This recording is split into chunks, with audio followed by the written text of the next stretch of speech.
So we now have Professor Praveen Mukhopadhyay, who is an alumnus from NID and is now teaching in IIIT Jabalpur. That's one of our IIITs for design and manufacturing. So, Praveen. Good afternoon, everybody. Can I have the slides, please?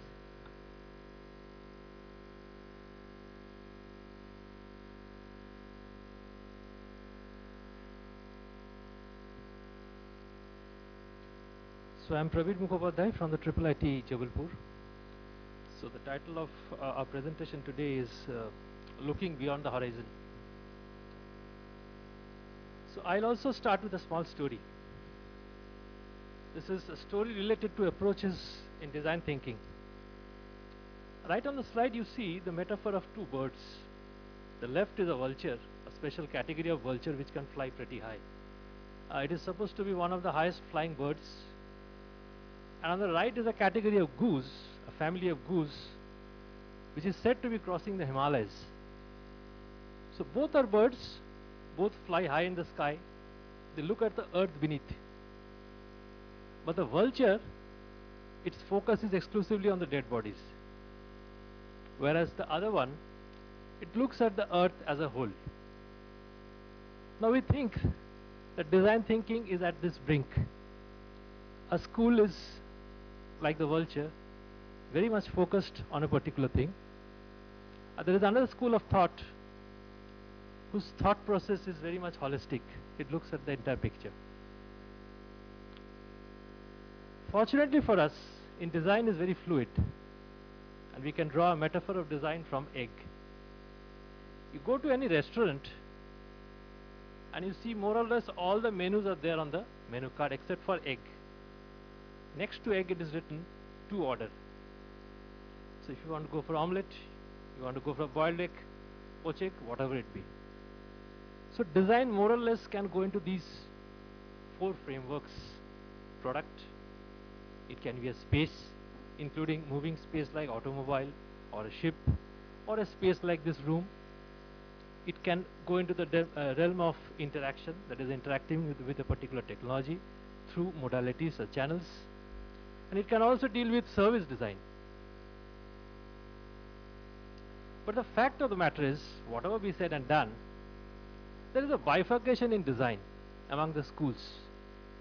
Some schools are very specific on serious designs like, let's say, orthopedic implant, artificial limb, laparoscopic instrument, which requires high scale technical knowledge and skills to design. There's another category called non-serious design, let's say mobile phone icon design or similar stuffs like that. So but whatever we said and done in this, apart from these two bifurcations, there is a common link which plays a very important role in these two categories of design, and that common link is human factors or ergonomics. We were trying to equate that in a technical institution, which was the topic given to us, what could be the rough template or framework for design at the undergraduate level and as well as the postgraduate level. So since at IIIT we are offering the first three courses and the fourth one is possibly going to come in the long run, we have tried to equate in this manner. CAC is computer science and engineering. It could act as a good back-end support for interaction design, we thought. Mechanical engineering we have could act as a good back-end support for product and space design. Similarly, electronics and communication engineering could act as a good back-end support for display and control design. I am talking about any complex display control, like Professor Chakravarti was talking about Boeing 747 or a submarine display or a nuclear power plant display, etc., etc. And biomedical engineering can form a good back-end support for medical equipment design. And management service sciences, if we have, they can form a good back-end support for service design. So in this manner we felt that it is possible to bring close the engineers and the designers and make them work hand in hand for a common goal or a common purpose. So the question is, what could be the format? Of course there are many formats. A lot of these formats we have talked together, and one of those many formats could be that we could have a common foundation course. A common foundation course in design for all the undergraduates in different branches of engineering. It could be. there could be a provision for electives, and there could also be a provision for more open electives in the subsequent semesters, so that students have the option to choose whatever directions they want to move. Now, when it comes to technical innovation, we feel definitely a holistic thinking is required, creativity is required. But I agree with the previous speaker that only creativity will not lead us to anywhere. It needs to be empowered by technical knowledge or technology. That is very important. And more important is the user-centric approach, because ultimately we do everything for the user or the human being. So the limitations, the structure, the ambition, aspiration of human being has to be focused into and taken into considerations before we can talk on technical innovations. Now, how can design thinking take place in a non-design disciplines? Well, one of our approach was that it could be a project-based approach, what one speaker highlighted. The students could be given a project to work upon, and as they work on the project, they learn the nitty-gritties of design thinking. We can have live classroom projects from the industry which can be implemented, but at the back of the mind, we also always have to keep at the back of the mind that the user is the god and we are designing for them. Technology or design is ultimately for the user, and if the user purpose is not met, it falls flat. For design to have an impact in the society, we feel that since 70% of the population stays in rural India, these could be some of the sectors where design should focus on more. One is craft. I'm talking about craft in terms of process design, workstation design, hand tool design, agriculture.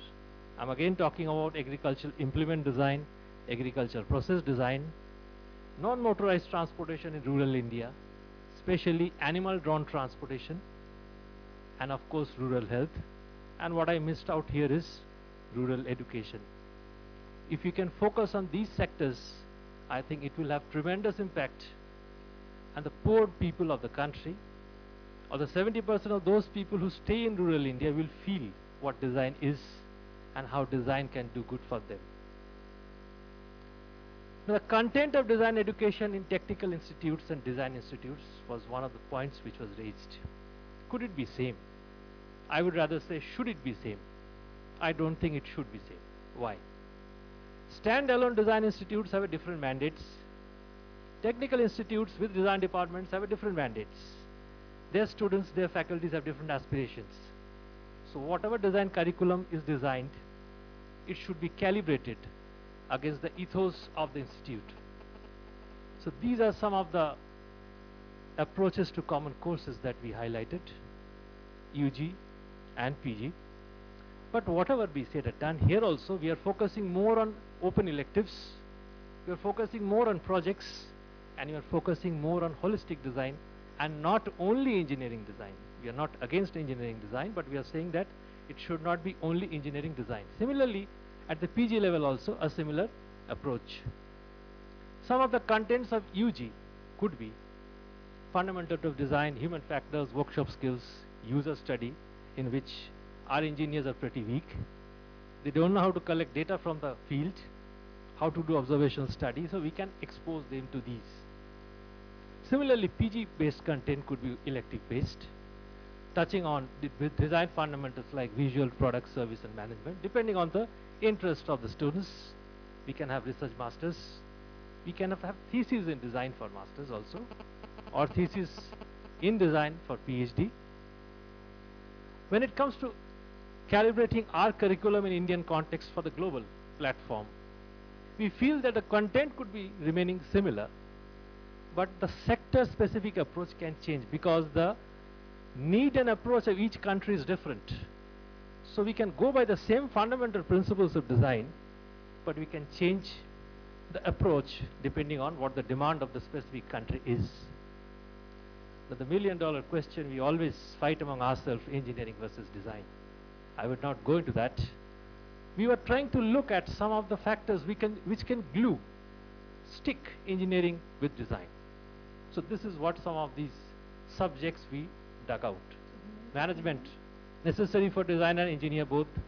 Human factors, very necessary for engineers, designers, safety, product reliability, manufacturing, and product reliability.